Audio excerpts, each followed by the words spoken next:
सगळ्या रचना करून देव एकदा कंटाळला. तेच तेच काय, काहीतरी थ्रिलिंग हवं म्हणून कामाला तो लागला. डोंट डिस्टर्बचा बोर्ड लावून घडवायला बसला.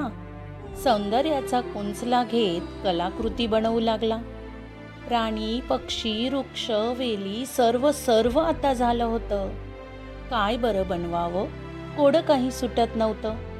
आपसुकच शकल एक डोक्यात चमकून गेली.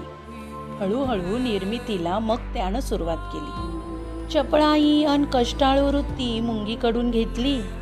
चिवताईची चिवचिव दाण्यासारखी टिपली.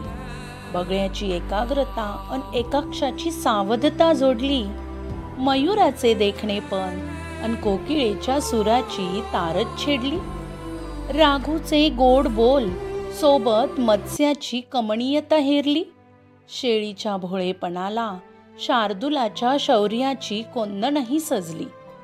श्वानाची स्वामीनिष्ठा अन गायीचे पावित्र्य पुजले. मांजराची निरागसता तर ऋषभाचे कष्टही जोडले. मोगऱ्याचा सुगंध सोबत रातराणीची मादकता फुलली. भास्कराच्या तेजाच्या गोंधणात चंद्राची शीतलता शिंपडली. अवनीची सहनशीलता तर तरुणचे दातृत्व धरले. नानाविध रत्नांच्या छटांनी गोंडसते रूपही सजले. पाहून स्वतःची निर्मिती देवही समाधानाने हसले.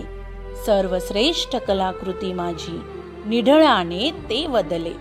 स्त्री या अलौकिक नावाने बारसेही केले.